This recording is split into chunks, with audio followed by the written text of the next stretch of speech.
started proceeding down the street, and I yelled, "Stop," 3 times, and I, "Sir." Then I stopped him. He's like, "Give a warning shot." So I gave off about 3 or 4 shots distinctly, and where they could see the dirt. The car at that point was speed up. My commander said, "Pugh, light them up." So after that point, I just unload the whole 250 round belt.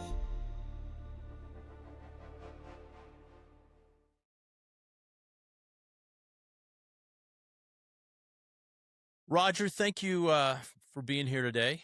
I'm so looking forward to this. Let's start with your name and a little of your background. Let's get us up to speed. My name is my government name, Roderick Nathaniel Pugh.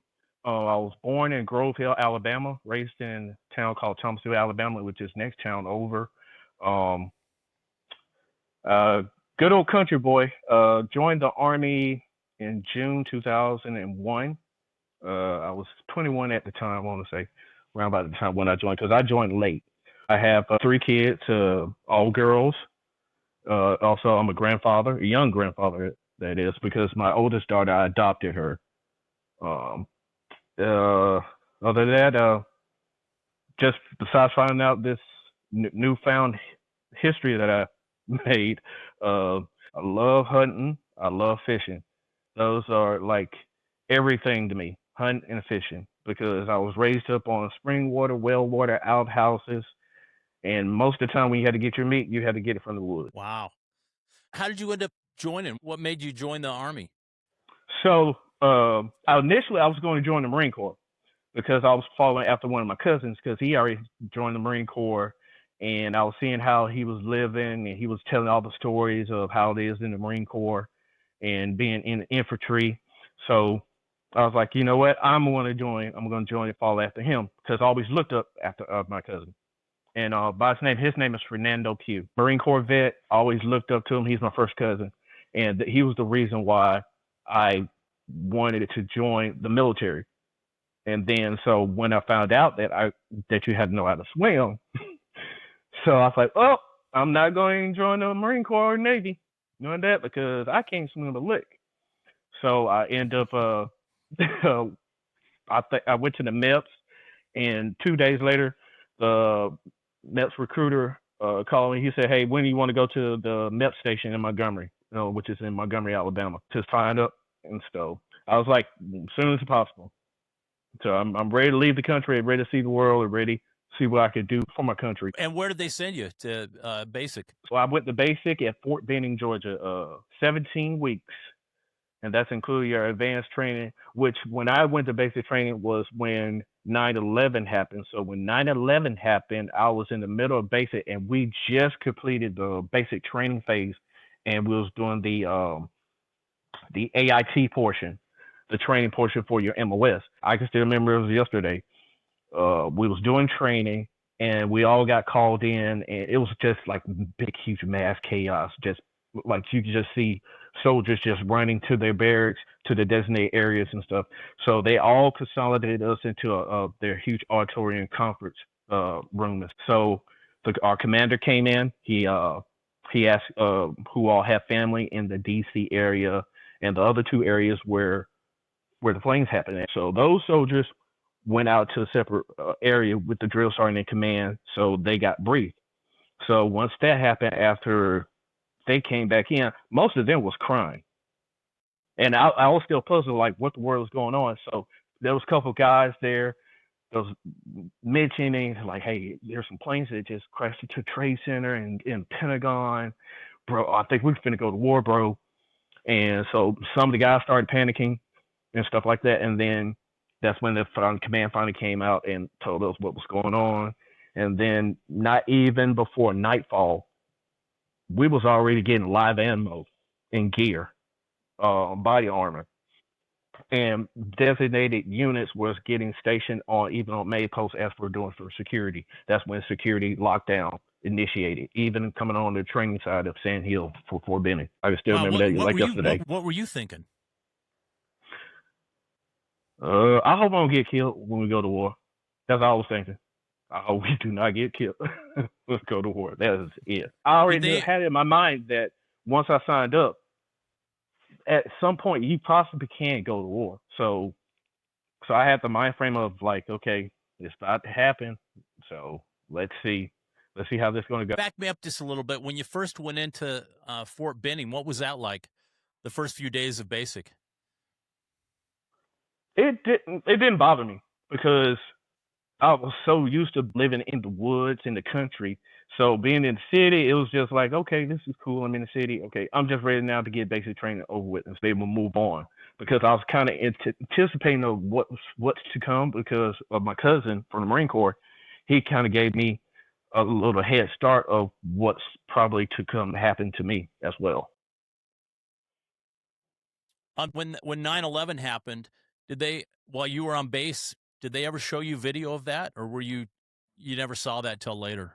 Well, no, they actually did. They actually had televisions in those in the auditorium areas. They had, I want to say at least 4 or 5, and they was positioned at all 4 corners, and they was playing Fox News. Matter of fact, because the rule is if it's the TV's on, it has to be on some news station, Fox, CBS, ABC, pretty much. So that's how we got able to see where they kept replaying planes crashing into Twin Towers.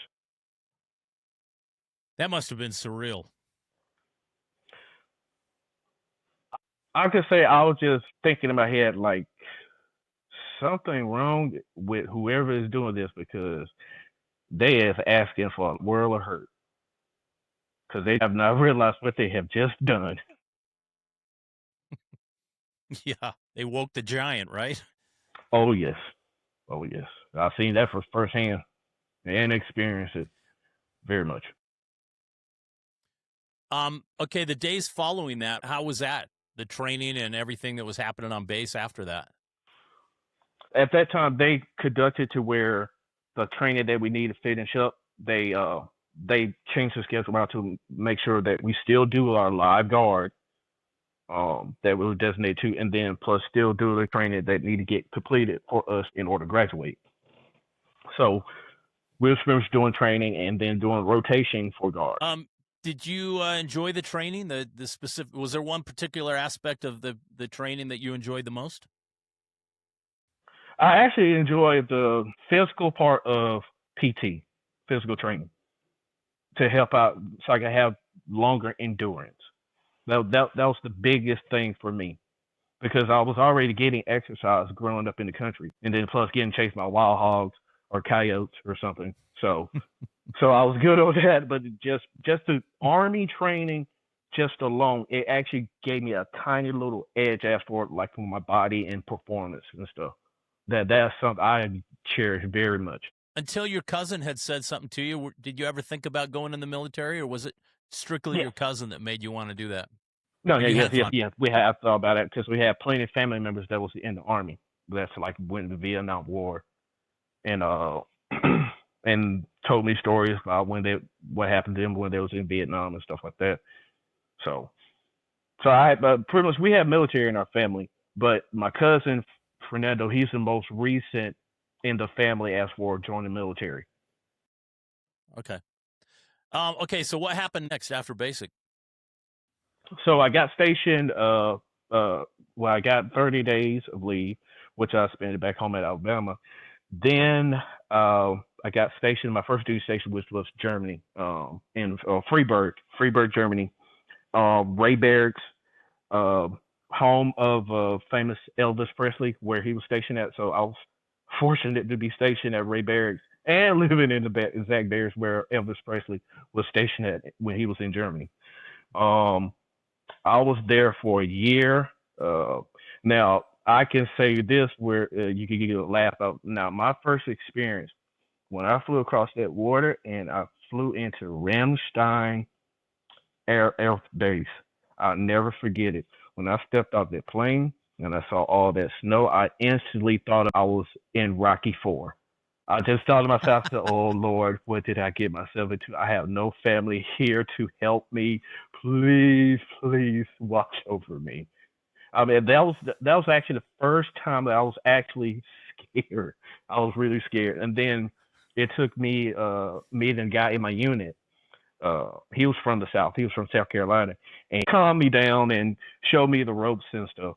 So, but I can say the first time going to country, yeah, that was the first time I was really honestly scared. What was the day to day there? What did a day consist of when you were in Germany? When it's not raining, well, it rained a lot. Food was great. I love schnitzels. Oh my gosh, I love schnitzel and Hefeweizen. Oh my gosh, pure heaven for me. Um, Experience nightlife on the weekends, but a lot of times it's more of stay to yourself because at that time when I was there, I was actually in an international riot at a club, and that was crazy. And then a lot of like we had problems with like Hold on. Turkish people. You got to finish the night riot story. I got to hear that. So it's a club that was called Club Studio, downtown Freiburg, or as say Deutsche Freiburg. Um, I'll never forget. It was a Friday night. Went to the club, got in, have my drinks, sitting around enjoying the ambience, and probably a good hour for me to get into it. All of a sudden, in the corner towards the entrance, you can see some German nationals, and you can tell that they're soldiers started fighting. So next thing you know, the bouncers started helping the local nationals, the local nationals. So of course, me and the other guys that was in there was American soldiers. We all was going there to help.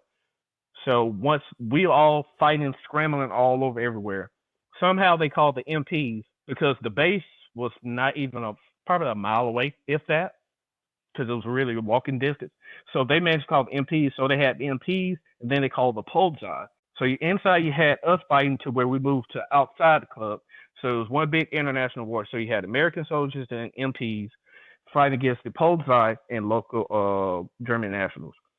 And I think that lasted for about 40 minutes of all pandemonium brawl, black eyes and repeated batons and tasers everywhere. But was there any fallout from that for you or no? No. Actually, you're gonna laugh at this because our command, the post command, he got a good laugh out of it. He was like, "Good job, we won." That's all he was worried about. He did not care the rest of it. He was like, "Oh, we won. That's all I'm worried about, guys. Great job. All right, y'all get a 3-day for this." Thank you, sir. The day on base, was it doing training or was it really boring or what kind of happened over there? Yeah, a lot of times it's training. The only time you have fun, like when you go in the field, so you have training, 30 days training in Hornsfield, then 30 days training in Grafenwehr. So one is in the field, and then one is at the range. And the most fun you're going to have is getting chased by wild hogs, those Russian wild boar. And they were the menace. They have no chill. They did not care. I remember we had at one point with the first week we got there, the chow hall guys would put out the MREs. So they'll leave them on the pallet and just leave them in a certain area on the side where nobody can get to them, right? But every morning, that whole first week, they was all destroyed by the wild boar. So they finally got smart and they put it up higher. But the wild boar, being smart, started harassing us. So we actually end up picking up and moving. Because I remember 3 guys getting chased by a wild boar. I can remember they're in half uniforms screaming, "Help!" coming by running. But other than that, it's a lot of boring because of the rain. That's the biggest thing. The rain was a killer, was a real big killer as for the morale for us. What did you think of the MREs? Did you like them or no? Man, it didn't matter because I have a stomach of a garbage can. Just as long as they got some kind of taste to it, I'm good. Did you have a favorite one or one you didn't like? Chili Mac. Not Chili Mac, I'm sorry. The spaghetti. Number 9, the spaghetti. That was my favorite one. What was your least favorite one? What was it? That cheese tortellini? Oh my gosh. That is murder. Pure murder. Nastiest thing I ever tasted in my life. That's worse than C rations and J rations. Would you trade them around? I know the Vietnam guys Oh would yes, trade. oh yes, we did. A lot of times what we have to do is we have to bribe them through the incentive, like with the come with the candy. So if you have the good one, like the rainbow uh, kind of candy, they come in a long pack. That was a hot commodity. That and the pound cake. Oh my gosh! If you had the peach pound cake, you Is it were nerds? no, not nerds. It was the peach pound cake. Oh my gosh, that was pure gold. You could get anything from anybody with the MRE. As long as you show them that, they'll like, here, take the whole thing. Just give me that. Give me that. So it sounds like you enjoyed Germany then, Oh yeah. other than the rain. Oh yes. Yes. At this point, what's your specialty in the Army at this point? 240 gunner. 240 gunner. Because I was a private PFC at the time. And describe the 240 for me. So the 240, 7.62 round. You can have it's belt fed. Up to 250 rounds. I know that very distinctly. You could actually shoot those 250 rounds in roughly 3.5 seconds, especially if you're doing a semi-trigger. And so the 240 Bravo is equivalent to in the Vietnam days when they had the M60 machine guns. It's just a newer version and newer high-speed version of the good old M60, which is a classic. How heavy was it? 28, 29 pounds, I want to say. Then if you add your mags to it, actually I'm wrong. About 60 pounds altogether. And that's including the rounds. Wow. Yes, that's including the rounds. Did that get heavy hauling it around? I would think it did. Yes. Yes, at times it did. At times it did. I'm not gonna lie. And that's why you have the arm where the handle on it as well. And that helped a whole lot because toting that big boy around, because I got tired of putting it on my shoulder, and then closer I got in trouble for toting it on my shoulder like that as well too. So I always had to use that handle walking around with it. Is it pretty reliable? Yes. Yes. You can do pretty good as for it's not better than the AK because with the AK you can throw dirt on it and that bad boy still go. That's the only con that the 240 Bravo has is that you put sand in and gunk can build up quick. It's a wrap. You better break it down and clean it off and stick it back real quick and then put a tiny bit of grease or oil and then go back to work. Okay, take me to the end of Germany. Where did you go after that? So I put in for a compassionate reassignment because my father had prostate cancer. They couldn't send me to Fort Benning, which was strange to me because that's the closest to my hometown back in Alabama. So they sent me to Fort Stewart. So when I got to Fort Stewart, I want to say I got there around July of 2002. Yes. And then because we got deployed to Iraq January of 2003, but we didn't cross the berm until March of 2003. Take me going over to Iraq. What did you think when you got that assignment, and what did you do to prep for it? And just tell me that whole story.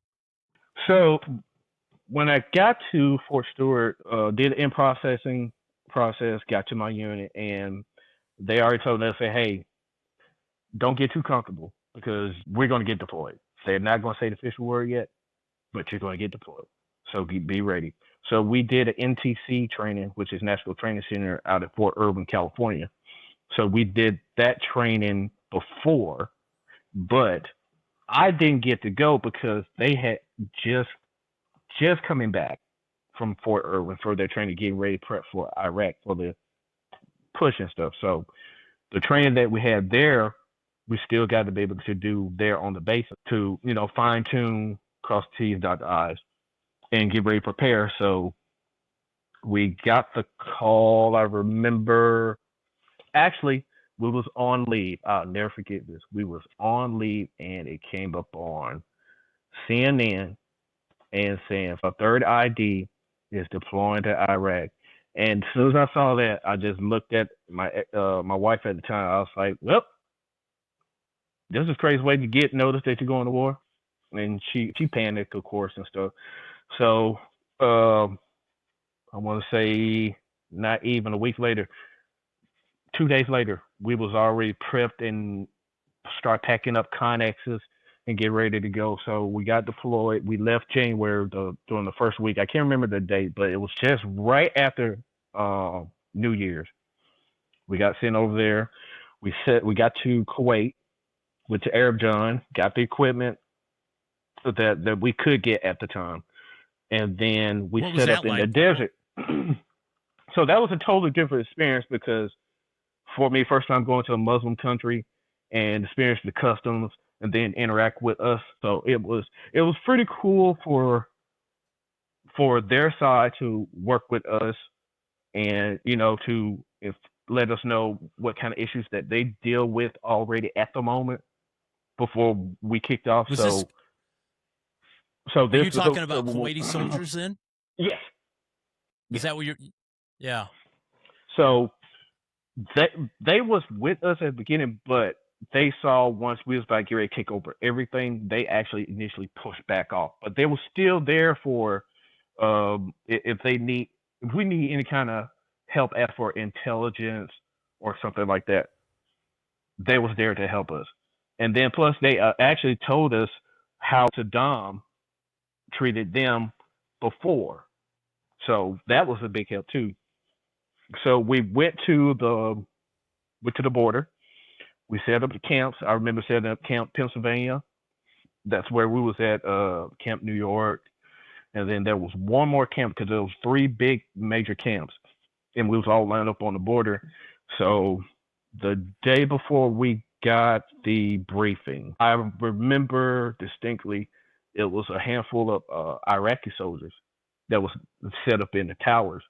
They actually came out with the white flag on the AK, waving it, coming saying, we surrender, we don't want to die." So once we apprehend them, our command uh, went through their spiel. Then we had to take them back to the border, gave them back their AK, and told them either you can stay here and get killed tomorrow, or you better run. And they Oh, so understood because you did. we actually had a translator with us, and our commander was telling them, "Hey, this is above us. This is for my command. Either you go back to your tower, defend your country, but more or less you're gonna die. You're gonna get blown to smithereens because we already had tanks. We had Abram tanks. We had Bradley fighting vehicles. Then we had field artillery with their main guns. So it was just all waiting for the word. That's all we're doing is for waiting word. So once they got translated, told that they went back. Some actually went back to the house, but they were all crying. Some of them actually got smart, and then the ones that actually had the trucks to be able to move around, them trucks was gone. So by the next morning when we got up, we got the word. We just blew everything to smithereens because the word was, if it don't wear this uniform, kill it. And that was it. And If then we just what pushed on to Baghdad. what were you in on that? I mean, what vehicle were you in when that was going on? So I was security for. I was in the support platoon, and I was security for the fueler for the fueler and truck drivers. So when I got to get the unit, they already had the number, so they had too many infantrymen. So the only spot they get to put us in is in headquarters company and the support platoon until the numbers go down, and then we can be able to fill in the slot. So so that was pretty much initially happening with me. Also, I was pretty much 240 gunner, and I was pretty much doing security for a feeler. Describe what the camp was like and the heat and did they tell you So anything before you went in there, or was it kind of? no, no, no, no. It was pretty much like you're gonna learn on your own. So like during the day, oh my gosh, it's like almost comparison to the heat in Arizona. So I remember the hottest I experienced over there was 112. So we couldn't go to work until like 1800, and that's the earliest.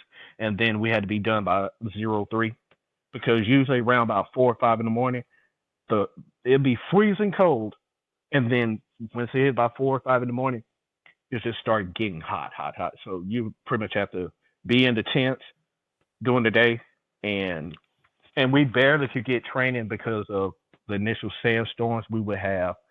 Um, then the bugs and the good old critters, especially the camel spiders.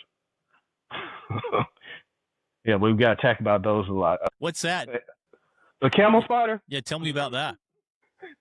tarantula on steroids. That's why I call it a tarantula on steroids, because them jokers, I remember stomping on them with our hard boots and on hard surface, and they were hard to kill. It was like you had to shoot them with a bullet to kill them. Those were some tough spiders, tough, tough spiders. Thank God they don't have a big enough mouth to bite you like that. But, whew, those are some tough, tough spiders to deal with.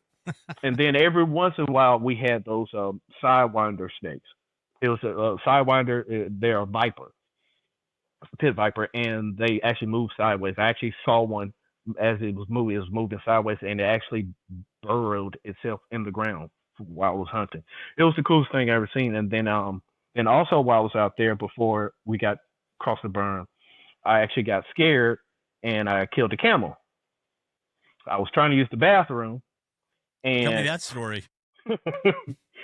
so so actually, this is after we crossed the berm, to be exact. We had crossed the berm. Now I remember this. We had crossed the berm. This was the second night. The second night that we crossed the berm, because this was the day before we got into was it a 3 day sandstorm?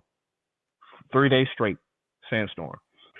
So I had walked off from the convoy area where we was all consolidated at to use the bathroom. So I had my E-tool, my weapon, and our portable little bathroom chair that we had rigged up.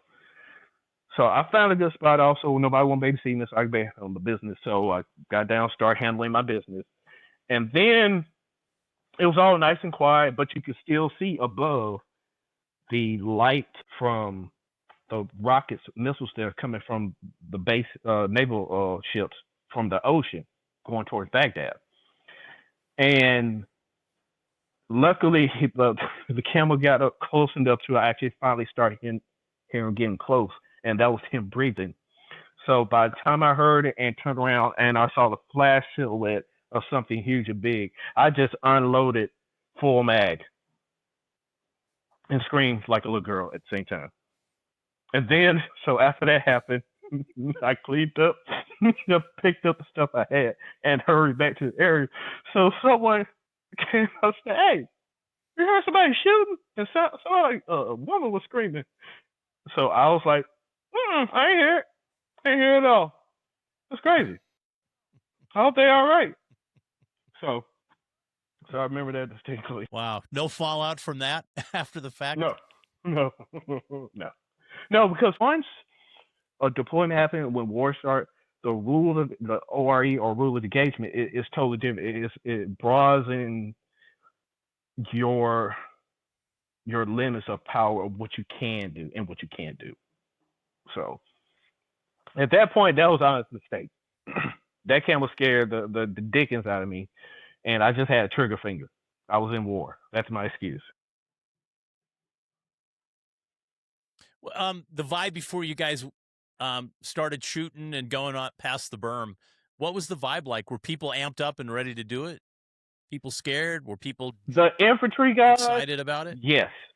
The most of the support personnel, no, they were scared. They were scared that they're gonna probably die on foreign soil and never get back home to see their loved ones and stuff. But us guys that like in the combat MOS, we was ready for that because that's what we were trained for. We was just like, okay, can y'all please hurry up? We ready to shoot these rounds off. Let's go. Or as we say, it's time to earn our pay. That's what we always say before we go out on a patrol for us infantry guys. All right, man, let's go. Good time to go earn our pay.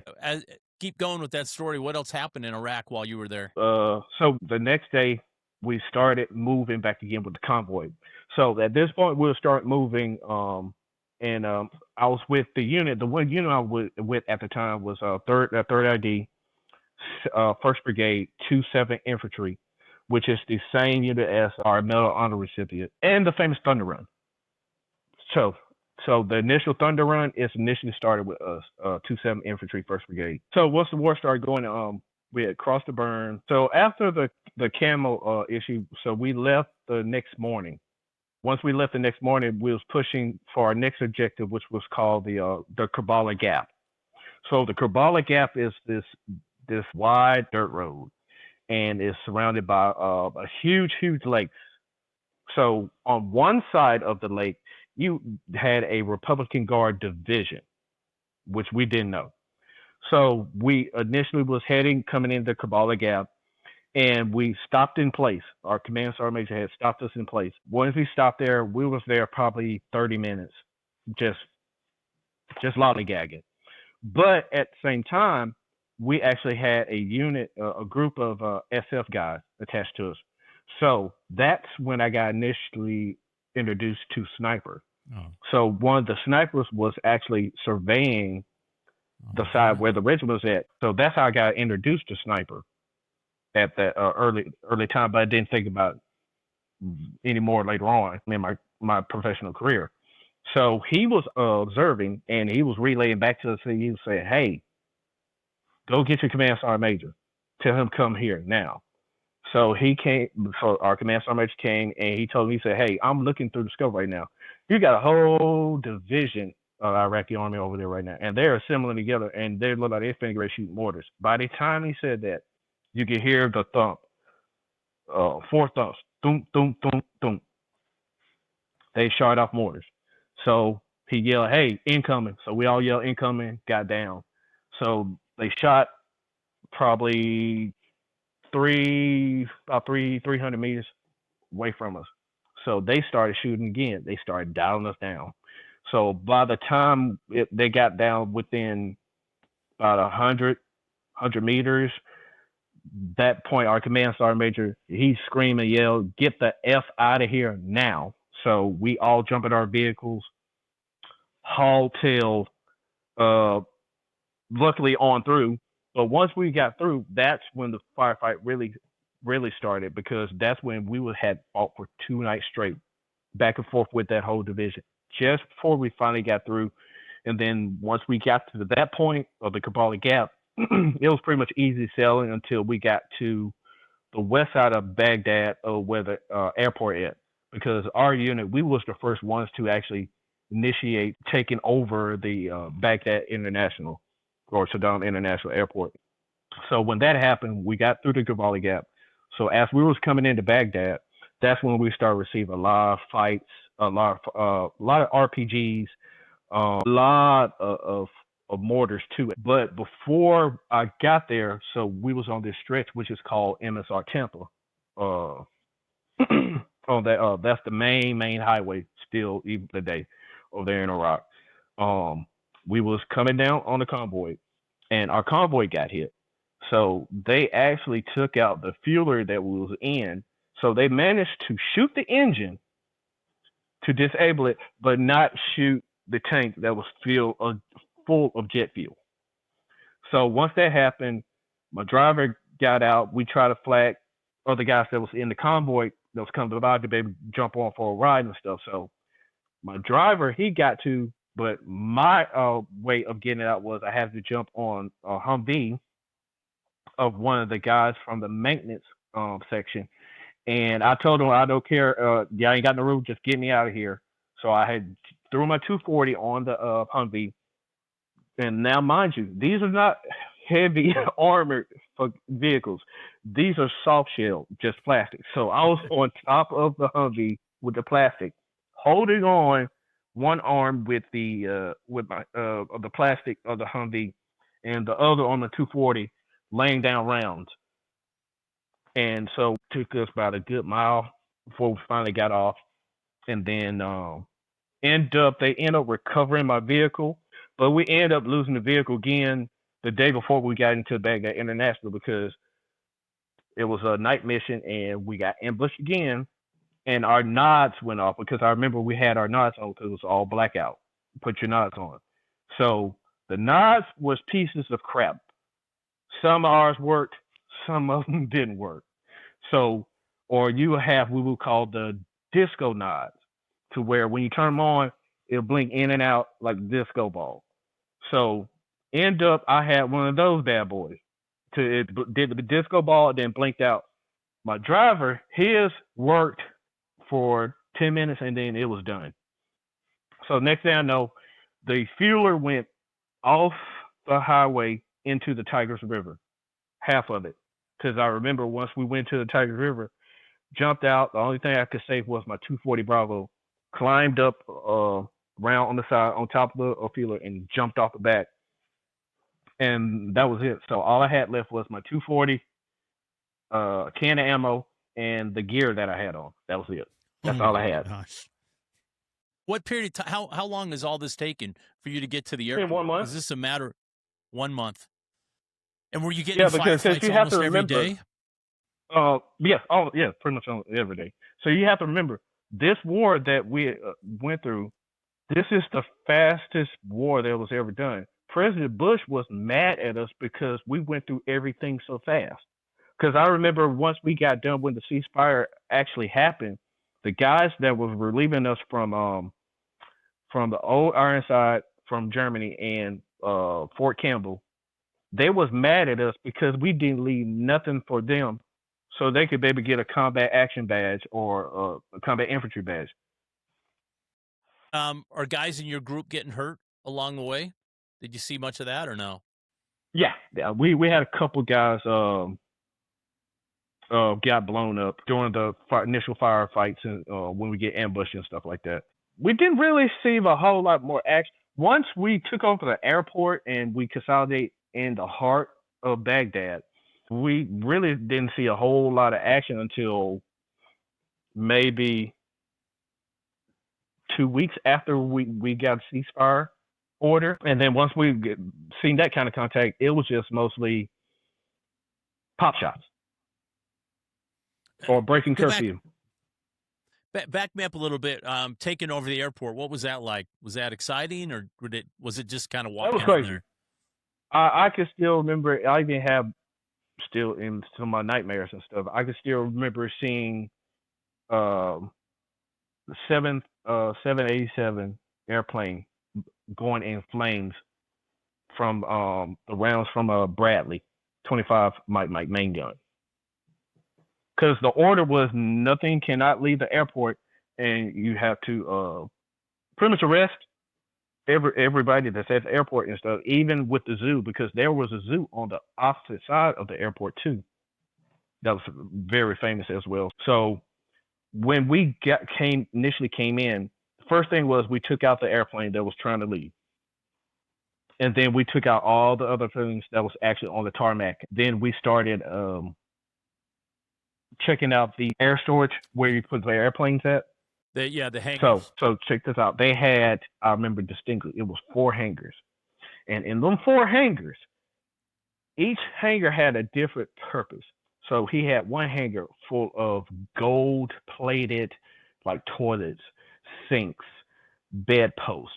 Huh. Then he had another one where exotic cars. Then I remember this one that we was acting like little ravaged kids, just losing our minds, where he had silk for bed lining and stuff. So a lot of us, we just ran through it and grab it and use it and sleep our butts in because we was like, okay, this is luxury. At least we was going to sleep for a luxury tonight. One other one too that actually had like gold in it. And when you're sleeping out there, are you just in a tent? You outside, laying on the ground? What's your sleeping when you're at the airport? Yes. We've still initially when we first got there, we was staying at our vehicles, right on top of our vehicles and stuff. Then once we found the areas to be able to, like buildings and stuff, then that's once we start moving in, like we moving into the airport in certain little areas. Even some of those air hangars, we took those stuff that got consolidated and they give us all their space. So we actually used that for our sleeping areas and stuff until we got orders to move into the city, which we ended up doing because once we left the airport, I remember we got pushed further into the city, and I remember sleeping in the middle of a pallet of $100 bills. Was that like it? So I got on top of the pallet, and the two big blocks in the middle, it was big and long enough that I can lay in there and have my weapon on my body and sleep. Because we got tasked to, guard the banks, all the banks that was there that had money and stuff. So we just slept on the money until army personnel came and confiscated it. What was that all just so surreal? All of that happening? I mean, that seems like such a Yeah, I actually could believe that actually was happening. I was like, this is really happening. I'm sleeping on money. This is crazy. I only see this on TV. And then so now the best part that is kind of funny for me was the zoo. We had to dispatch the lions. So tell me that. So you had a couple of lions inside the its cage. So you had a first sergeant, and he tried to have 6 guys. And so he was like, "Hey, you 6 guys, and we're gonna go in there. He's gonna have a 9 mil, and the guys gonna have their M4s, and they're gonna go in there and dispatch." It was 5 lions to include 1 male lion. So the commander came out of nowhere. I guess I don't know where he was, but once first sergeant told the plan, he yelled out, "Top, you're on crack. That's not going to work. You need bigger guns." So he said, "Hey, this is what we're going to do. We're going to get a Humvee, pull up, turn the lights on, and then do what we have to do. But we're going to need some 240 gunners as for backup to the 50." So they had me and another guy that was a 240 gunner. So we went up there with a Humvee. But now still, the issue was the lions were still inside the cave and they ain't coming out. So finally, they decided to finally move up the Humvee. Roger, hold on. I just want to clarify. So the zoo is empty of any workers at this point. Everyone's fled. Oh, yes. Is that true? Oh, yes. It's totally empty. The war has already started and everything. So okay. So once we finally pushed closer to the entrance of the cave, and we finally got the lights on and stuff, and then we end up having to dispatch them and stuff. Just like with the whole order was, we had to dispatch all the animals at the zoo, even the ones he had at his in the green zone at his palace and stuff. So. Okay. So that was pretty fun because you actually had 2 guys crying of like, I don't want to die by a lion. Okay. All right. So go back to that night. You got the Humvees there. You're there. So we actually had to send in a guinea pig to lure them out. So one of the guys ran in so far, probably maybe 2 to 3 meters, if that, into the cave. Enough where the light they will still shine on some of them. Use the 9 mil, pop a couple shots, and then came back running, and then that will initiate them to come forward. So we end up dispatching them, and then of course our first sergeant was laughed at because he thought of a stupid plan at that moment. But and then some of the guys took pictures with them and stuff, and I was like, okay, this is lying that you see, but yeah, then after that, we got to move to those banks into the city, and then before we eventually ended up at a college. We found a college that there that we ended up taking over and turned to a compound and stuff.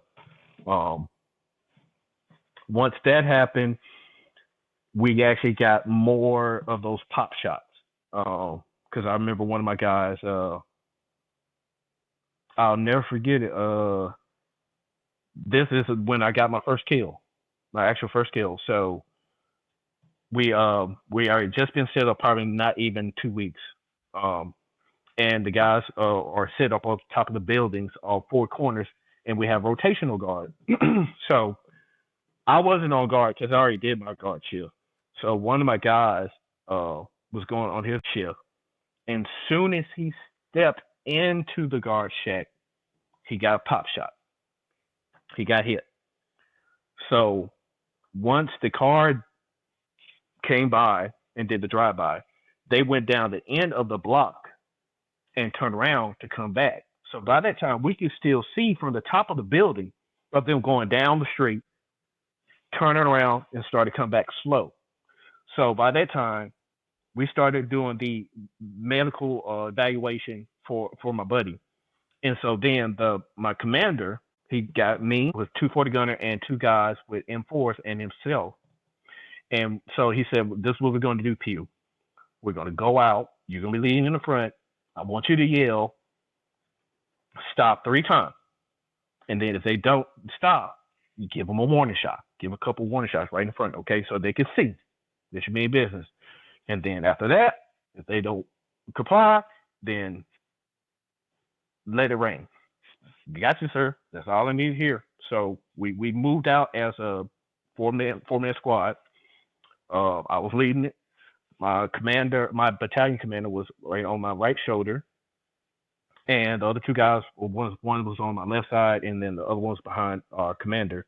And we started proceeding down the street, and I yelled, "Stop," 3 times, and I said, "Sir," they're not stopping. He's like, "Give a warning shot." So I gave off about 3 or 4 shots distinctly, and where they could see the dirt coming up. So the car at that point, once it saw that, it speed up. So by then, my commander said, "Pugh, light them up." So after that point, I just unload the whole 250 round belt into their vehicle. And now, mind you, this car got turned to Swiss cheese because you had me shooting, my commander, and everybody in that whole compound on top shooting down on that vehicle. So once we did the ceasefire, we go up to check the vehicle. By that time, the vehicle had caught on fire because we filled that car with so much lead. It was ridiculous. So once we got up there, we got to see inside. Pretty much the driver had a weapon. The passengers in the back, they all had weapons, including the little boy, because they even had a little boy in the back, and he was holding the AK. He was still holding the AK when we was checking the vehicle and stuff. So once that happened, we backed off, and we were told to leave that car out there and let it burn and leave it out there. So everybody else know, you come here, this is what's going to happen, And they actually worked the whole entire time while I was there at that moment. What was the next thing that changed in Iraq for you then? After that, it was pretty much just routine. After that, doing patrols and just wait for our time to leave. So end up doing our patrols and wait for our time to leave, and then that was it. So we end up coming back to the States October. Yeah, October, like mid-October. When you walked away from that, filling up the car with lead, what was it like? Oh, okay, all the training kicked in. Was that kind of a bizarre feeling as well? Honestly, the first thing came to mind was when I saw the little boy, because I have things for kids. I love kids. That hurt my heart, but at the same time, I still distinctly knew, like, okay, this is a job I had to do. This something had to happen, and this ain't your first time, So try to break up certain parts that you can handle and disseminate, and then the other part, work that through whenever I do therapy. When it comes to that, because I know I was going to hate therapy after that, for everything I've seen, for people lives I have taken and seen taken. Oh, I definitely know I was going to have to be able to talk to a professional expert to be able to try to put it all together. Right. Okay, so your tour in Iraq the first time, that ended there. You were kind of at the college till the end, and then you left? Is that how it worked Yeah. out? And then where did you go from there? When I came back, I re-enlisted, and then I got stationed. So I got back in October. In February, I got stationed at Fort Benning because I had re-enlisted. So got to go to Fort Benning, and I was in the first experimental unit that the Army had, which means that they got to test all new equipment. I'm talking about all gear, new Gerbers, new scopes, whatever is new, even the new the XM8 weapon. What is that? The XM8. Have you remembered the movie Starship? What is it? Starship Troopers. Star Troopers. Okay, just like that, but actually the real one, the real thing. It didn't last long because the issue was the plastic that was made for it. It was always warping because after shooting for so many times, it will warp the plastic, and then a lot of times that plastic will edge up into the chambers, and it'll be useless. Then I remember this one we tried where you could shoot from around the corner. We were one that got to test that one as well. I mean, I got a lot of free Gerbers, new Gerbers that we was trying for them and stuff. So in that, we was doing that as well. I got certified in the striker. So my squad leader wrote the actual manual for the infantry fighting vehicle. And talk about the striker. What is that for people who don't know?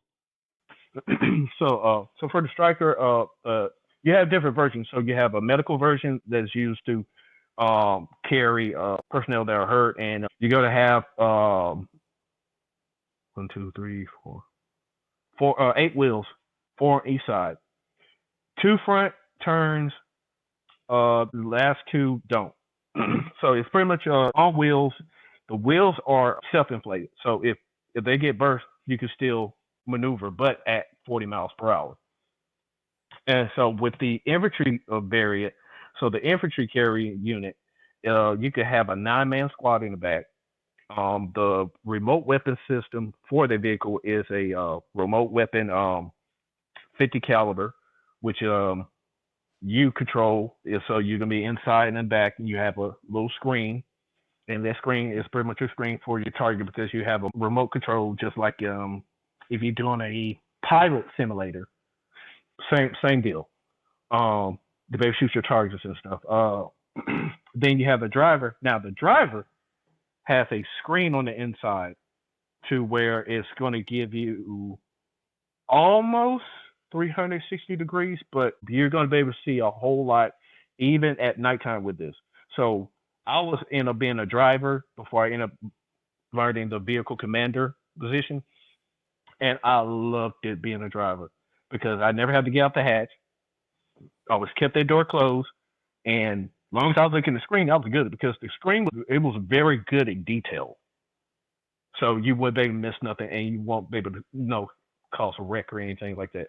So with the infantry variant, you have, like say, have a 9-man squad. You have a remote weapon system with a 50 caliber, or you can put 240 Bravo on there, or 240 Charlie.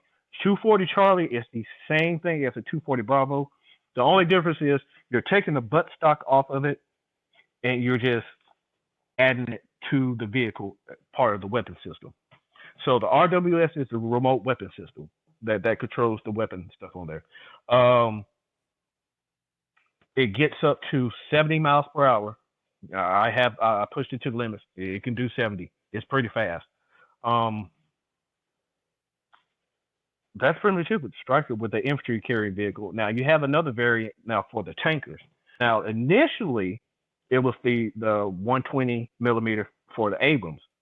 Well, for the striker, that caliber is too big, so they had to downgrade it to a 105 millimeter, even with the stabilizer you have to put on there. But it still does the job though. So, and then that's the variant for the tankers. Also, like with the medics, they have their own version, which is their ambulance. And then you have the headquarters. There is the same, almost like the infantry, but they just have more hardware in there for communications and screens and electronics and stuff. That must have been real cool to test all that stuff. Oh yes, I was loving it. I was loving it. That was the most fun ever for me, especially with the striker, because I end up getting certified in those. And then what we was doing was, besides when we were testing gear, we were also using the striker in the field. So a lot of times when I went to the field, I only went to the field when either we're going to do a briefing show for VIP or with the Rangers. That was it. And a lot of times the Ranger guys, they would want to be in my vehicle because I was the only striker, the only guy that know how to hook up a PlayStation or Xbox to their weapon screen.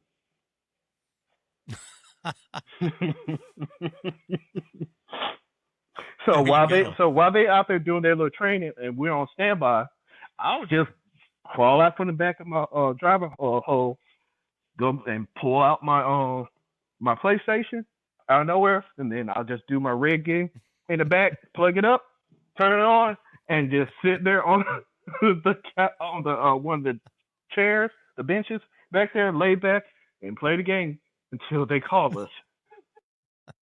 What was the most popular game? Street Fighter. Okay, that makes sense. Okay, so what happened after that then?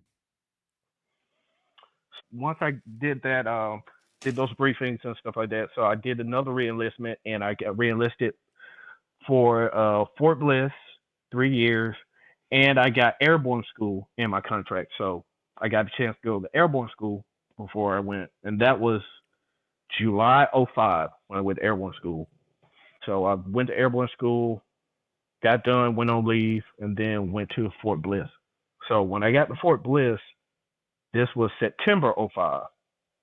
That's crazy. I still remember. I went to airborne school July 05.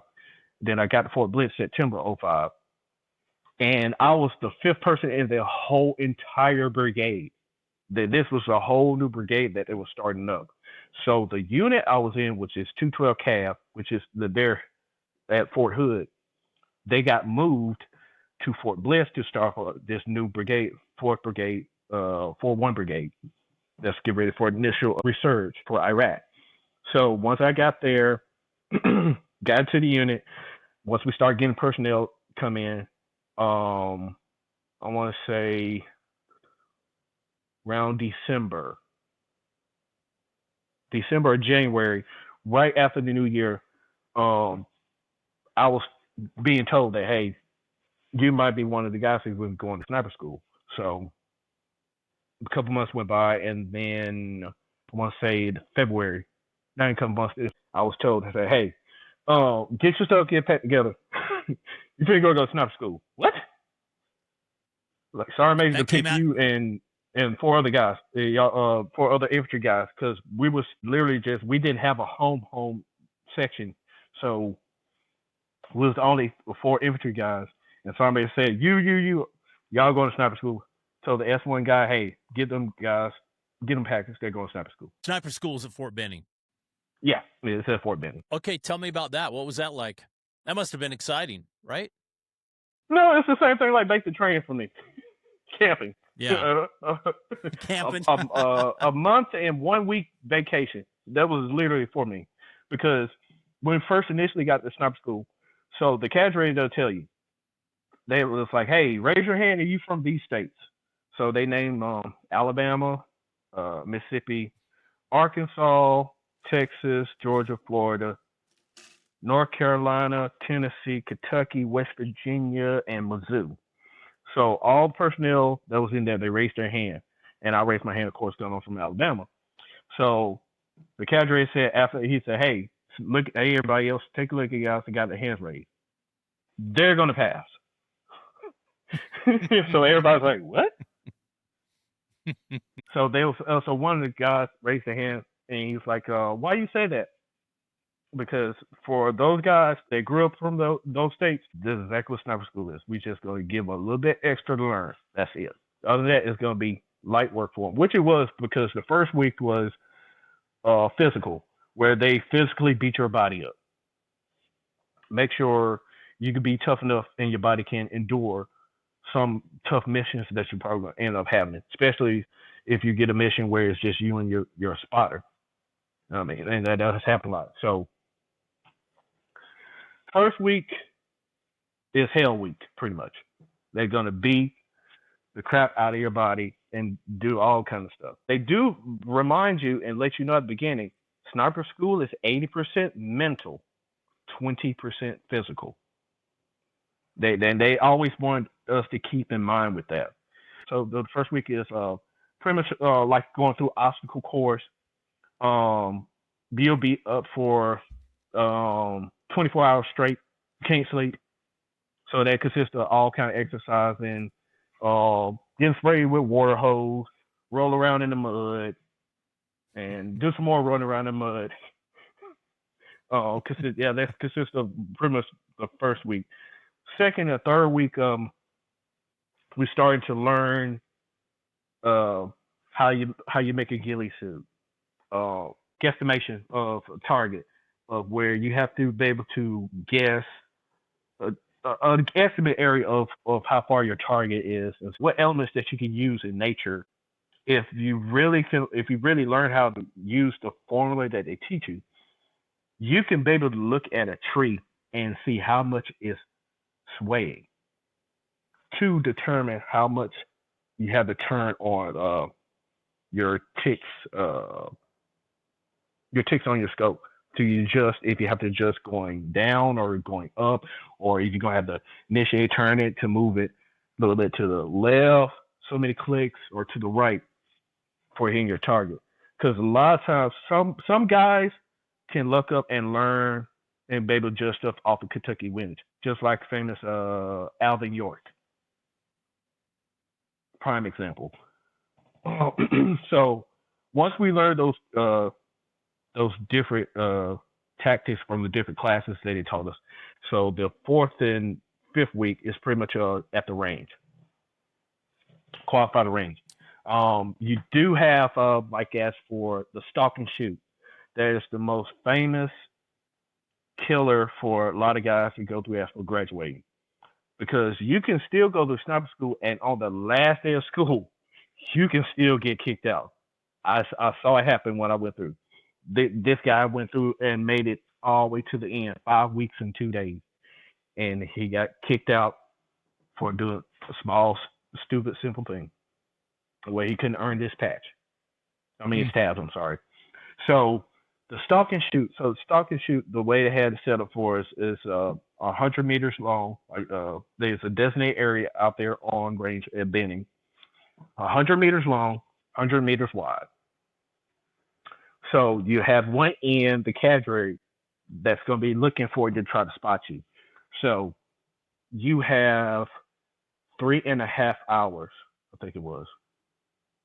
Yes, 3.5 hours to make it to a certain point, not getting detected, still take your shot, still not getting detected, then sneak back out, still not getting detected now, and then come at the end. When you get to the end, even though you call the number out, you still have to still call those same two numbers once you come back for not getting detected, in order to make sure that you can still retain the targets.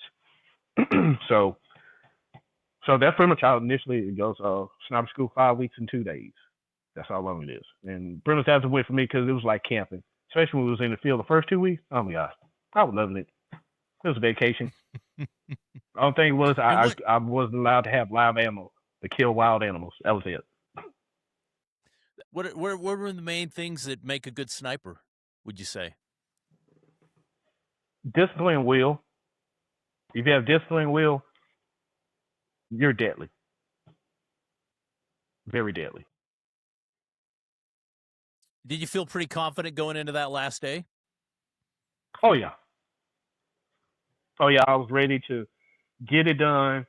Give me my tab, because this is a hard school, and I'm proud of myself of accomplishing that's the third hardest combat school that the Army got is sniper. It goes sapper, pathfinder, sniper, ranger, in that order. Any other stories from sniper school you want to talk about? Anything No, that stands out in no, your because mind? it was pretty much boring. It was pretty much boring stuff. It was pretty easy for me. Going through pretty much the motions, but the main thing was the knowledge that I learned from it and the techniques. Mainly the techniques I learned because even now, and I've been out the army for over 10, 11 years now, and I still like it's muscle memory. Still sneak up on people, and I'm not even trying to. You will Yeah. learn how to be able to sneak up on someone. So, okay, so the example scenario. So you could be set up as for similar to the stalk and shoot. What us guys we used to do after 1700, we're doing it as prank, but we're still trying to sharpen our skills. So we'll sneak up on someone on purpose, and we will if you got, as we say, if you got, you're gonna get your face covered up with shaving cream. So let you know, like, we got you. So now that I tell you, if you sitting there talking with your buddy, and then all of a sudden you just darkness just goes, yeah, you been got. We got you, buddy. We got you. What's give me some secrets. What's the technique of that sneaking up on somebody? Your muscles in your shins below your calves. That and your not the arch. Well, pretty much your foot. If you can be able to minimize much weight as possible, distributing, that is the key.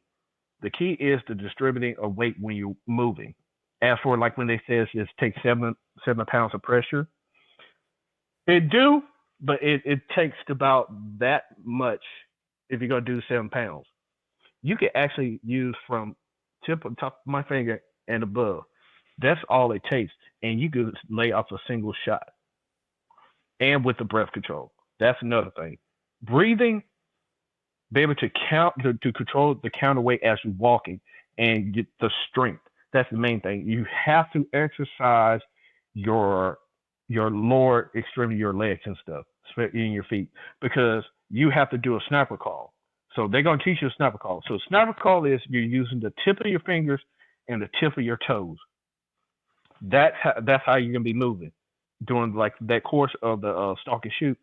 You actually have the sniper call. So you literally gonna have your weapon wrapped around your arm, and you're using literally you could use it this form, or you can open up and go for it. But the best form is like you're making the little shovels and you just itch yourself there. And as long as if you build up the strength in especially your legs, that's how you can be able to move faster and even still won't even get detected with the right proper foliage on your camouflage for your ghillie suit. What that's doing is that makes the motion imperceptible for somebody. Yeah. Is that what that does? Because you're not seeing Mhm. up and down. It's just Yeah, sliding, it's sliding a straight forward. yes, because Wow. it actually fools the eyes. People do not understand that fools the eyes so much you don't even realize it. Wow. That's pretty wild. That's pretty wild. You use that hunting, I guess, now? Oh yeah, For when you go hunting? most definitely, especially the coyotes and wild hogs. Oh yes, most definitely. Okay, so you got that. What happened after that? That's a big deal then. Got done with sniper school, came back, went to NTC, and then about a month after we came back from NTC, we got deployed to Iraq. So when I got deployed as a team leader because I was up for team leader position, and I'm about to get promoted to sergeant because I didn't get promoted sergeant until I was in Iraq. So went to NTC, and we left 2 weeks before Thanksgiving because I remember I was in the chow hall in Camp Liberty, in Baghdad, but we was getting prepped to get ready to go down south to Fob Cowell. So once that happened, we went down to Cowell for 6 months, and we was attached to a unit out of Alaska, 2nd and 509 PFAR, which is Parachute Field Artillery Regiment. So they had the 25th Infantry Tropicana Lightning Bolt, but also with the airborne on top. So we was attached to them the first 6 months of that deployment. So that's when I got blown up. Yes, that's when I got blown up on that deployment. So we got settled in Fob Castle, and we was the only unit that has heavy, well, mechanized vehicles as for like Abrams tanks and Bradleys, which they didn't have because they're light vehicle, light infantry. We was a big help for them, but we also help out with patrols. So we had a certain AO of patrols we called checkpoints. So we had checkpoint 18, 19, 20, 21 that we patrol and we would take control of. So when I got blown up maybe 2 weeks before we took out like 4 or 5 insurgents planting bombs. And so the reason why I distinctly talked about that one was when it happened the night previously, we almost got blown up or shot up by our own guys that was in the Abrams tanks that was doing their patrol, the vehicle stuff. Because it took us to turn our nods off and white lights on and our LT screaming, "We are effing friendly, don't fire. Please, for the love of God, we're speaking English." So the next night, the surgeons came in again. So they will start planting the IEDs in the middle of the highway. So at this point, you have to think about they were literally a mile away from us, but we still could see them from the overpass of the checkpoint that we was at watching them. So once they was in the middle of the highway putting in the IEDs, one of the guys, they was like, "Hey, they're putting it in now. What should we do, sir?" So the commander gave us, he's like, "Unload on them." So at that time, on each side of the checkpoint, we had a Bradley 25 Mike on one side, another 25 Mike Bradley. Then right beside them, you had 2 Abrams tanks, 120 millimeter cannons right beside them. Then we actually had a Avenger unit that was attached to us. They actually got the sheet as well. So we all fired and dispatched all those guys. We had to spend 4 hours minimum picking up body parts. I still remember the smell to this very day of all those body parts we had to pick up.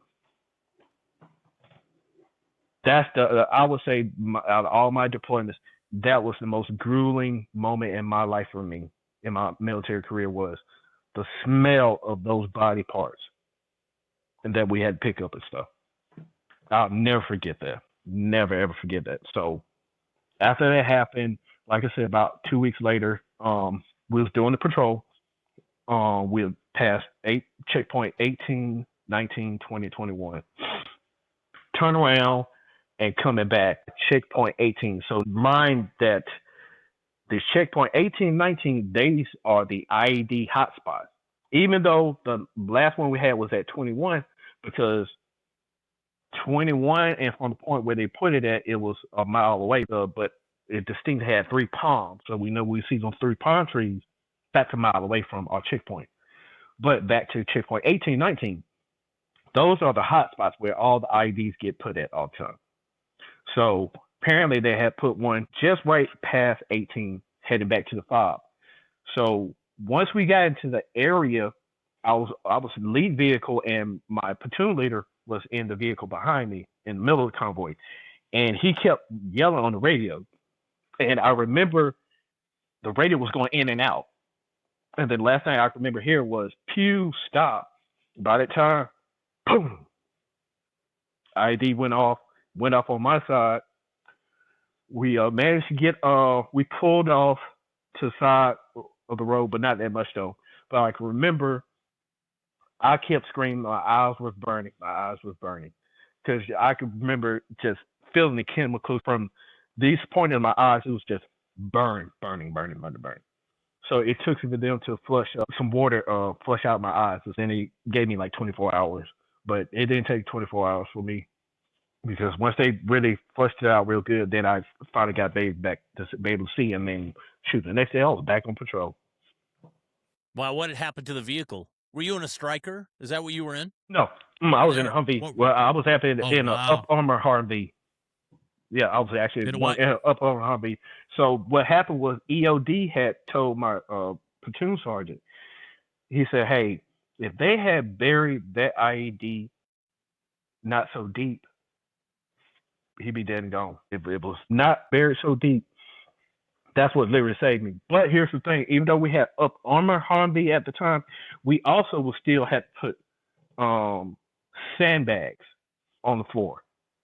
That was another help for me because I remember my knees was getting up there close to my chest and it was uncomfortable. But those two rows of sandbags really did help me. Plus that they had buried that IED so deep.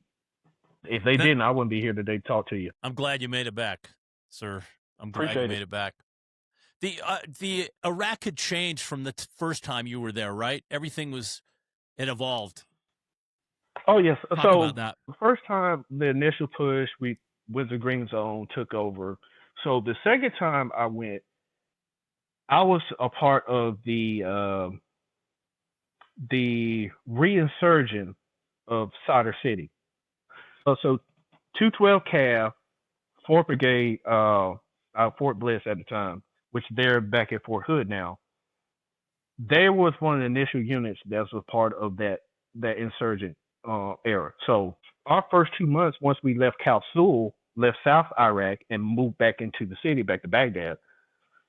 Once we got into Solder City, because I remember we was actually the first ones to go back in Solder City. The first one started. We took a lot of casualties the first 2 months. First 2 months we took a lot of casualties. I lost a soldier July 3rd from a sniper.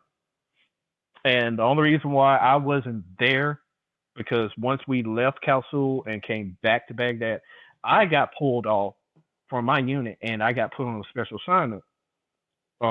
Besides being the company marksman, I got the role of the battalion LNO, which is liaison non-commissioned officer. So my initial job, I was with a Met team where I was sent to another fob, which is Fob Justice. Now, this is the fob where Saddam, Chemical Ali, and all the top guys, this is where they got all executed. So I was there for my last 6 months of that tour, of that deployment. So when I first got there to Fob Justice, within 2 months, I had got promoted to sergeant. But I also got to see when Saddam and Chemical Ali and the rest of the guys, I was there for their execution. I still remember to the very day the sound of their necks snapping. And the way that happened was one of the officers from the Met team, he actually came to woke me up, came to my room, woke me up. He was like, "Hey, Pugh, what you doing?" I was like, "Sir, I'm in the bed." He's like, "You want to go see Saddam get hung? Chemical 2? Chemical Ali?" I was like, "What, really, sir?" I almost fell out the bed. Sir, I'm putting my clothes on. I'm coming, sir. Don't leave me. Put the clothes gear on. Left with the captain, and we went over next door to the compound for the 4-1 compound. So they was doing the whole spiel, let him say his rant. And I still remember during the halfway, he was speaking to his rant because I picked up some of the words because at that time when I got that job, I ended up in charge of interpreters. So every Friday when they have meetings, I would be representing the American side when they go over their side. So my interpreters, he was telling me in my ear what he was saying, and he was like, he's saying a lot of gibberish, Miss Sergeant. I was like, "Oh, really?" So by the time I said that, that's when they just pulled the busting cover and snapped his neck, and that it was loud. Wow. How many guys were in there when that happened? Was it small? Oh, it was packed. Oh, that joke was packed. You had so many different networks, but it was all hush hush. The same way Uday and Akuse, when they was taken out, I was there for that. So you have to remember, you have so many bases and so many joint units. I remember we had Air Force in the mix. They was shooting their weapons and stuff. You had Abrams tanks. You had Avengers. I remember shooting my Barrett at the time. the whole order, and I still remember because each unit they would have like a reporter from a different news network. So like we had Fox, we had a couple personnel from Fox, maybe two from CNN and stuff like that. They was all there, kind of recorded, but they really couldn't because it was kind of hush hush of what's going on to happen. But I do remember us we obliterate that whole house. Wow. Especially once we found out they were feeding little kids and grown women to their pet lion. Wow. That's another thing that wasn't said, but was happening too, a lot. And we actually had some people told us that the commander's interpreter, he used to be in the Iraqi army, and he was giving us a whole breakdown of like what the brothers would do if a woman wouldn't comply or anything like that. They'll feed them to the lions. Wow. Them lions were trained not to mess with man, but only to eat women and children. No joke. What was the rules of engagement at that point for you there? Had that changed Oh from the no, beginning too? Yeah. Let it loose. Let loose. Because there was no ceasefire order given. So the order at that point was kill everything. Were you doing specific stuff associated with being a sniper at that point too? Or was it more general stuff, being the sergeant? You know, it was more general stuff. The only time that I did some sniper was when we was taking fire from across the Euphrates, and that was the only time I got to play with my main gun, the Barrett, and I shot two clips, and of the enemy because they were shooting small mortar fire from across the river to us and stuff, because they end up finding out that they had the whole camp was split in half. They just didn't know which side was the American side and which side was the Iraq side.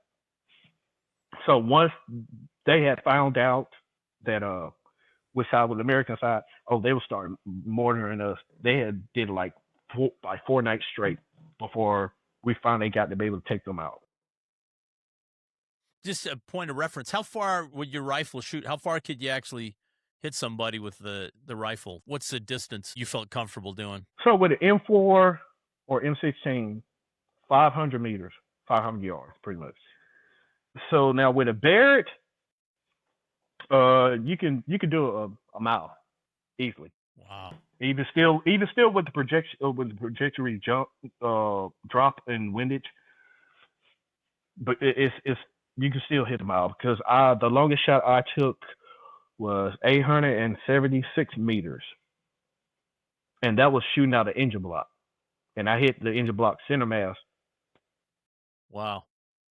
And at that distance, nobody's even hearing it, right? If you get hit. Oh no! At that point, you may hear a zip and then blackness. It just go black. So how did that end over there? The second time you were over in Iraq, then what happened there? We did the initial push. So the first 2 months, my guys they went in there, got control of the Sadr City area, and then we built 3 different fobs, and then we just maintained by doing patrols and interact with the locals and stuff, because they was having a lot of issues with Jay Shamadi. That's the name of it. Premise that I call them the Arabic cartels over there and stuff. Once we got a able understanding and how they work and stuff, we end up getting relieved from another unit and came on back here to the States. But at that time, we was on the 15-month. That's when the Army had started initiating the 15-month deployments. So we was one of the guinea pigs that got tested the 15 months, because we left November 06 and we didn't come back home until December 07. Because after that, when we came back here, the States 07, December, February 08, I was getting stationed back at Fort Benning for the second time, to where I ended up becoming an instructor. So I became an instructor for the land navigation course for the trainees for infantry that comes in Sand Hill. So I was doing that between Sand Hill and Main Post, and then towards the last 3 or 4 months before I end up had to go to Korea, they tried to get me to come over there to sniper school to help out, which I ended up doing. I got help a couple of days and stuff because they were getting low on personnel instructors and stuff. So they see that I was an instructor, and then plus I'll have my Bravo 4 designator. So it was like, come on over here, help us out in Charlie Company. I was like, I'm doing good in Alpha, okay? I'm doing great there. but I still went to help out anyway and stuff to make sure new sniper recruits that they be able to learn the ways that they need to learn to be successful. Did you enjoy instructing? Oh yes, yes. And the funny part is one of the groups, one of my cousins came through. Oh, I had so much fun that day. Oh, I made him pay. But he loved it though. He loved it because he was actually sucking in PT. And I told him, I was like, hey, you can't be sucking in PT. We are runners in our family. But I end up, which was cool for the drill sergeants. The drills actually let me do PT with him and get him right and stuff like that. So, because initially the drill sergeants out there, they was like, why ain't you a drill sergeant? I was like, well, this is the course I took. So. Okay, so then you went to South Korea? Yes. So so that assignment, which I ended up finding out when I got to Korea, I was hand selected for the assignment because I had sniper. I was African American and I was a sniper. So the big thing in the Army is race. Because that's when when I went to Korea, I actually earned my EO certificate, like Equal Opportunity Officer. Besides, because I didn't earn my SHARP until I came back from the States. So when I got there, I became EO, and I worked at the Secret Mountain. So I was part of Tango Security Force. Since I wasn't 6 foot tall to be in the honor guard, I had the Bravo 4 identifier, and I was an actual sniper. New sniper at that. So they put me in Tango Security Force, which I worked at the Secret Mountain in Korea. And that's how I initially got to meet President Obama the first time. Because he came over there for the G summit, G5. Oh yeah, the financial summit. Yeah, because we actually had to provide the outer security for their inner security with the Secret Service and the ROK Army, the Korean Army, as well, and their special forces too as well. So when I was there, I actually had a good time. So I can tell you one comical short story that happened to me there. So the initial mountain where we work at, on top of the mountain, we have, besides our signal headquarters, we also have the South Korea Special Forces camp on top of there. So me and another guy from my company, we wanted to decide, since we want to get ready for the sniper competition, international sniper competition, we want to represent for Korea for our unit stuff. So we decided to do our training for our stalk and shoot training to break into this Korean Special Forces compound. So me and my buddy, we went over our plan, remember our training, and we actually successfully got in. We got caught though. We got caught. I'm surprised they didn't shoot you getting in there. You know what I mean? That's what we were thinking. Oh my gosh, me and my buddy, we were thinking so much. We kept on saying it. It was like, you really want to do this, bro? Oh, we get shot, bro. We're Americans. They ain't gonna shoot us. They'll give us a chance. I was like, we died. It's your fault, bro. They're very serious over there, don't you think? Oh yes, they are. Very much, very much. Yeah, very serious. Yeah. But here's the cool thing was, most of those special forces guys knew us, me and my buddy anyway, because their sergeant major works in our unit. Because I was in charge of 5 ROK soldiers. Yes, I was in charge of 4 ROK soldiers, and 3 Americans.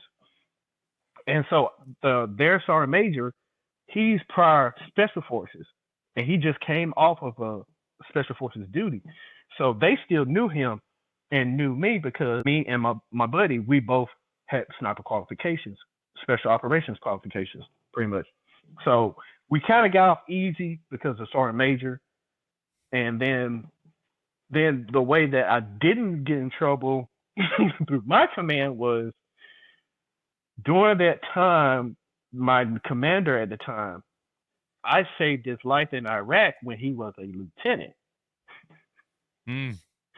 So it pretty much he paying me back for watching out for their guys over there in Iraq because when we was in Iraq, he was a lieutenant and they was in a striker unit out of Fort Lewis that was coming down to get ready to take over.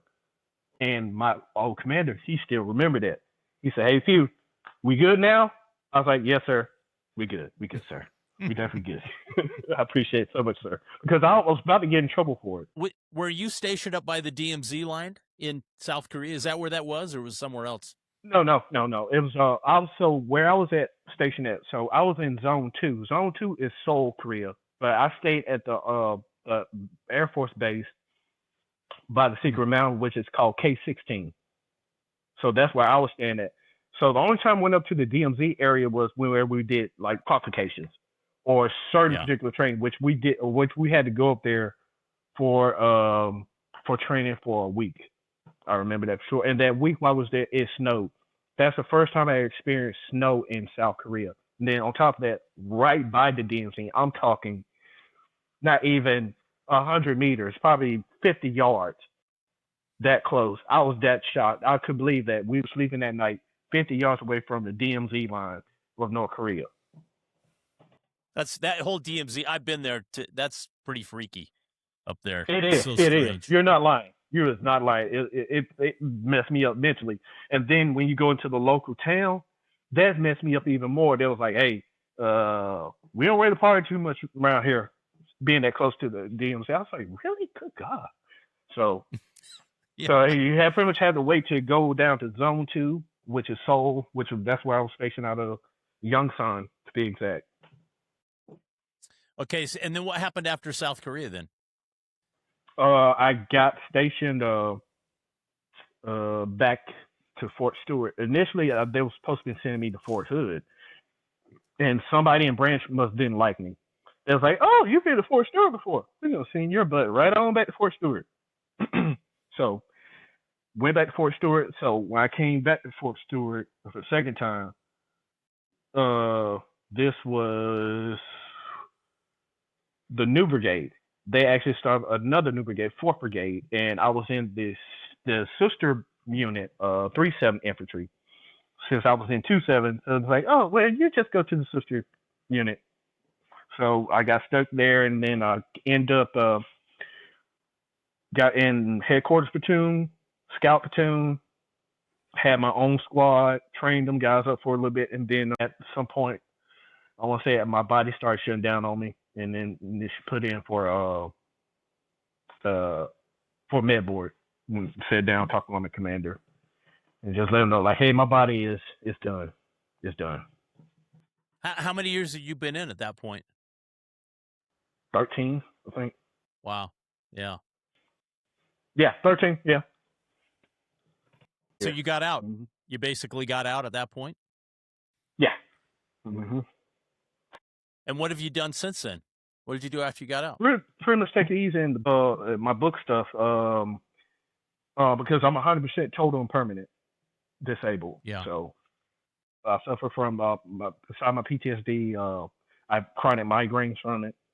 A lot of times it's doing a little bit of exercising and trying to keep myself busy with different things. But a lot of times I really like just be lazy and just relax, just to get a peace of mind, because a lot of times the work is your brain. It's hard to try to get it to decompress. So that's why, like, I'm starting to try to do a little different hobbies here and there, stuff like I'm starting to get back efficient, but not too much now because it's burning up hot here in good old Theos. Yeah. You know, PTSD is such a common thing in that world. How did you Did you realize you had it while you were in? Was it after you got out? Or talk about that Yes, a little yes. bit. So for me, like I initially started my fight with my PTSD was with counseling, like when I was in.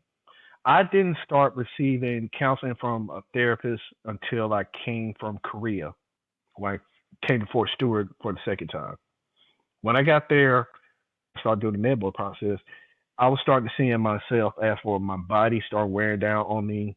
Then I could tell my mental is just like I'm just not there anymore. So by me starting doing the initial part of seeing a therapist and taking medications, which at that point they were just pretty much just testing, see what's going to work or not. Because you talk to a professional that specifically specialized in that, they could be able really could help. Probably can't fix it, but they can help you to maintain it. Because I'm not gonna lie, it took me 14 years of therapy. No, yeah, 14 years of therapy to get to a point where I'm at now to be that I can be able to not let certain things to eat at my mental because I have high anxiety and high depression, especially depression because I do have that point of guilt. Even though I knew I was doing my job, but the fact of that for me is the way I was raised. That's a child. That's a woman. You know, it hurts, and I still have nightmares. Now I still have nightmares a lot. Still have them to the very day. It's something that's never gonna go away, but I know how to control it at least now to where it won't ruin me because I have tried to commit suicide before because it's so overwhelming. I have lost a lot of buddies. It's not that many buddies from the original deployments Yeah. now. I remember I talked with one of my buddies. We talked for 3.5 hours just for him not to kill himself. I still remember, and I still love him to death. There's some very important. It's always very important to me, and especially to convey to these children. People need to understand. We may deal with PTSD from combat or for some other entity, but also got to be able to look at these kids too because not only besides the stuff that you're putting on them, they're dealing with their whole identity stage. They're still trying to figure out Yeah. where they are and they try to look for the right kind of guidance and stuff. And that's another thing that I'm leaning towards that I really want to do because your brain that's the most important thing on you is your brain. And you said you do a lot of interaction with kids, right? Talking to them about your service and stuff. Did you tell me that before? Oh, well, whenever I get a chance to, like even back home in Alabama when I go visit and stuff, like the young kids, they actually see what I'm saying to them. They can picture in their head. They can understand more, or as they say, they can relate just a little bit more to what I'm saying to get that message to them. Because a lot of Yeah. times it's how you present the message to them to actually for them to take it or just blow you off. Yeah. Did you go get counseling at the VA? Is that how you did that? First through the army. So when Okay. I was in active duty, through active Yeah. duty, and they actually had their own doctors on base and stuff.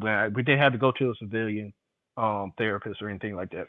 Then when I got out the VA through the VA and stuff for the therapists and stuff wherever you at. Yeah. That's great. So you were the first black sniper for the Army? Is that true? Yes. So so Talk about initially that. it's it's supposed to be Nicholas Irving. He's one credited for it, right? So after I did my research to find out over 219 years, I am the first, all because I went to school a year before the actual supposed first African American sniper in the Iraq campaign and U.S. Army history. So for me, I'm the actual first because I finally decided to come out. Because initially, I wasn't even thinking about this stuff. And actually, my army buddy that I saved his life from, and he's actually my publicist. He's the one that got on my last nerve. He's like, bro, I'm telling you, I've been checking it out. I think you the first, bro. I think old boy, he ain't the first. I think you the first, real, bro. And I said, I don't know. So he kept bugging me. So I decided to start researching, start looking up. Then I'm starting to pick it up. Okay, I'm not finding no dates. The years, they're being very vague. So after keep persistent finding out, he went to school late fall of '07, which by that time I was already getting ready to come back to the States in December. So when he went in, like, I want to say September, October, whenever it was that time, '07, I had already been established as first, but not established, come out and established before everybody needed to know. Because a lot of folks didn't know that I was a sniper, not even my own coworkers, except for the commander, the division commanders and stuff. Them the only ones that actually know the personnel, So over 219 years of history, I'm so lucky to hold the title as the first. Now, It's unless crazy someone that else come out that's went to school before me, it presented DD 214 and information of like, I'm before you. Here's my proof. I'm the first. I'm the true first as of right now. it's crazy it took that many years. That blows my mind. Yeah. Wow, that's whack. Well, gosh, the Army really took you places, didn't it? Oh yeah, I've been all over the world. I've been Germany, Poland, Holland, Sweden, Czech, Spain twice, Greece, Italy, France, Hungary, wow, Korea, Japan, Philippines, Thailand, and Alaska, and Hawaii. Well, I didn't go to Hawaii until after I got out of the Army because my youngest daughter was stationed in Hawaii. Looking back on that, your service, what do you think about it now? What's your takeaway from all of that for yourself? I miss deployments.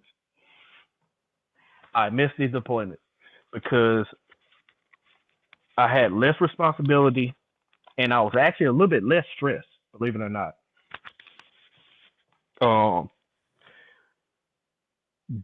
Having that kind of solitude, it pays a lot because you only have to worry about one job.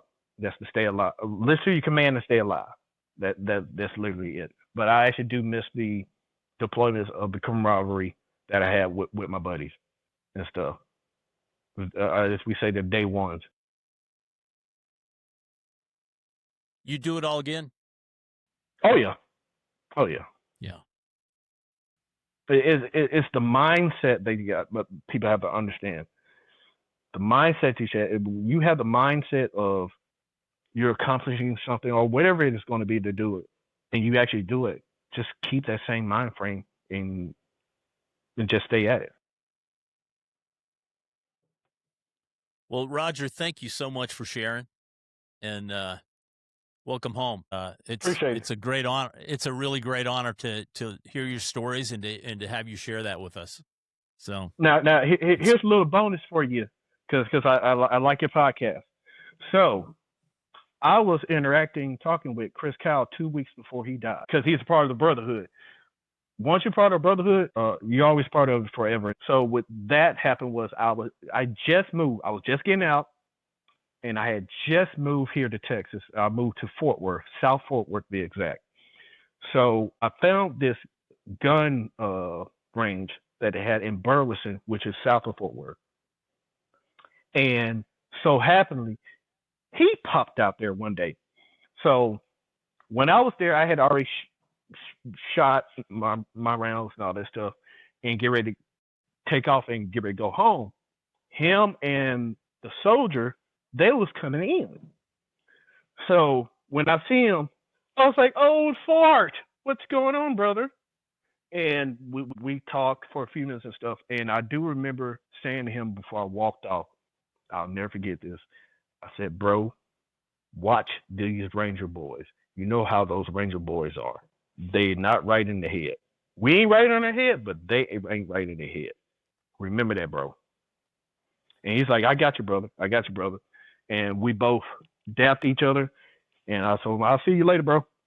And then, boom, dead. 2 weeks later. Yeah.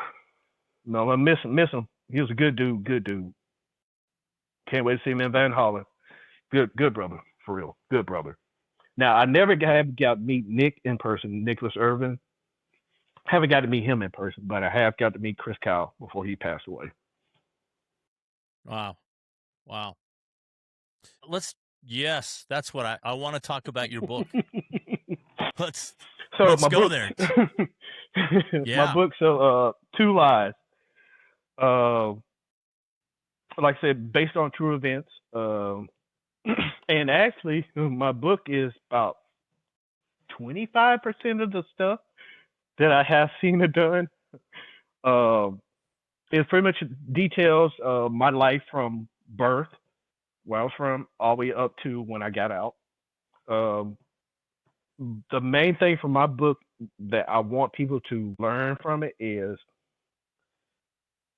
all the stuff that I went through to cause my mental. Look where I'm at now. If I can do this and get myself through these dark times and stuff, I know you can do the same thing too. If I sit here and shown you that I went through this, I've been blown up, had to take people's lives, stuff like that. Experience different cultures. That book, they will teach you. You have the will to overcome it, whatever it is. You just got to get to the my part of don't let it beat you. That's the whole point of my book, to pretty much tell some of the things I experienced in life, the tough stuff, but the overall picture of it is for you to learn and understand that you're going to go through some bad stuff. You're going to deal with your own type of PTSD, but how you're going to come out of it is the main thing. If I went through all this crazy stuff and still here to be able to talk to you, cuckoo out my mind, you should still be able to make it strong and be here to the same thing as well. That's a good message. You have a copy of the book there? You can hold it up? Oh, yeah, sure. So. Grab it. Yeah, hold that up. There you go. High recommend. It's a good read. It's a quick read. It's good stories. Actually, that's funny. With this picture right here, this is the professional picture that you have to take once you become like a equal opportunity rep or a sharp rep. So this is from my professional shot. How old were you in that photo? How old were you when they took that? Let's see. About 29. Yeah, about 28, 29. Very good. Oh, yeah. Oh, also, before I get off here. Yeah. Right now, for sure. I'm on a 11-city book tour right now. So I'm on city number 4 right now. Also doing this tour, I'm actually going to be able to get to talk to some college kids and ROTC recruits at UTEP, the University of Texas El Paso, for Veterans Day this year. Very nice. And how many other cities you going to? I got 7 more cities to go. I'm on city number 4 right now. I have 7 more to go. So I'm pretty much my book tour don't end until November 28th. Yeah, if people can get out to see you, they really should. And I want to meet you one day in person, Roger. Oh, so I would love that. Texas, Texas, I'm going to do that. I would love it. Okay. Just hit me up, and we'll make sure to coordinate together. Make sure you have a good time. Thank you, man. That stuff in Iraq is just gnarly. It's crazy, all that stuff. I just thought about we had found the entrance to the underground tunnels in Baghdad. Like these these tunnels are so like they're like just like here in the States. Just like you go through the normal tunnels they would have like in the States and stuff. That's how it is. Throughout most of Baghdad is underground. Tell me, start at the beginning and tell me that story. I want to hear that. Okay, so this is after we had dispatched the lions and all the animals. That's how I got the Eden gazelle. because we still had that SF unit attached to us. So two of the guys end up, when we had killed the gazelles and stuff, you could eat them. So I got to eat a piece of Gazelle. So on the back side of the of the zoo, there's two entrances. There's one on the back side of the zoo. Then there's another one that we had found that was on the back side of the last what you call it, the hangar. I want to say it was third tomb, maybe second tomb. One of their guys that ended up finding the entrance was there on the back side of the hangar. So it was just like a small initial little hole where it's big enough size for someone that's like 4x size. They can still maybe get through it. But at least now when you come down, it goes down like stairs and stuff, and then it'll lead to a little small little hallway type, and you have to have a light. And you once you go in it and you go down, and it's pretty long. I want to say about 150 yards, and you come to this little door. It looked like it's sealed up, but it's actually not. So we managed to pry open the door. So once we opened it up and walked in, it's just like in the subway. You have the sidewalk, the baby get on the train, right? So where the train tracks, it was a big, huge 4-lane highway. That's how most of Baghdad is under the city. Most of the cities, it's like that. Actually, I'm sorry, throughout Iraq, honestly. Because here's the thing that a lot of folks didn't understand. When Saddam was in his reign for as long as he was building those underground cities to escape already. He was already planning for that anyway, been planning. So he was literally walking in big, huge underground like tunnels. There wasn't anybody down there. There was no cars or anything. It was just built. It was a few cars. There was just collected dust and stuff like that because nobody had been down there. Wow. Oh yeah. That must have been kind of freaky. Yeah, it was, because I was like, are we in a movie set or something? Because to me, it looked like it was a movie set for real. But it was just miles and miles underground. Wow. That is crazy. Throughout that country.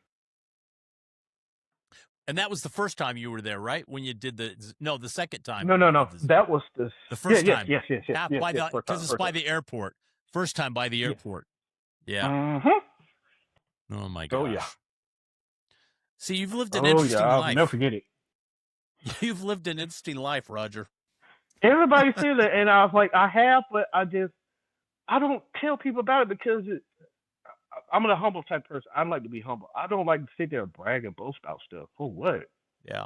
Yeah. It's good stuff, though, man. It's good stuff. Oh yeah.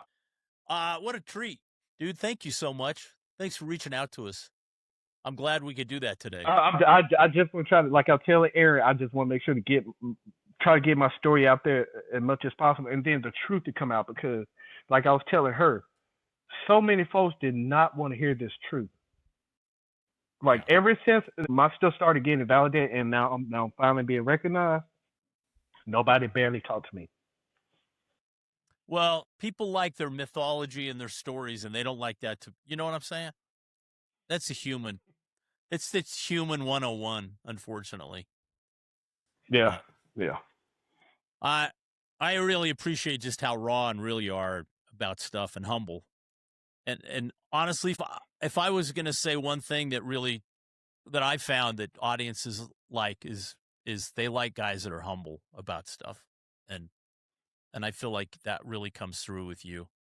That resonates with you. So that's really awesome. Well, I appreciate it, because like my mom, she said, baby, the God's gonna help you make it with your story and stuff, because you don't care about money. I was like, yeah, I don't. Why? You can't take it with you to your grave, so why care about it? Really? Why? Yeah. So she's like, that's how the Lord's gonna help you, because you don't care about money, baby. I was like, I don't really. Well, and part of this podcast, and it's just part of it, I've learned about it over the time, because you'd be like, I think you're like 56 or 57th guy I've interviewed, but it's really become apparent to me. It's like the war is just one side offers opportunity and structure. Like, I can't Mm-hmm. tell you how many guys that were like, oh, I was terrible in school. I didn't know what I wanted to do. Joined the army, got a little bit of structure, and they blossomed. And I clearly see that in you. Like, you really blossomed, and you found so much of your own potential in there. And at the same time, there's a cost associated with that too, though, right? Like, you have to do some gnarly stuff. You see some gnarly stuff. It's hard on your Oh body, yeah. right? It's hard on your mind. It's hard on your Mm-hmm. relationships. It's brutal on your relationships. And you carry all that baggage around. And I think people ought to know that everything comes with a cost, and you guys carry a lot of burden around with you, and it's Really do. and people, I like to air that out a little bit. I don't want to dwell on it or anything, but I think it deserves its due in the mix of everything. There's no one thing that's all good. Everything has its yin and its yang, and Yes, they do. there's a cost. They do. There's a cost to everything, So anyway, Yep. well, good luck on your book tour, and we're going to be in touch. Okay. Awesome. Thank you, brother. We'll talk to you later.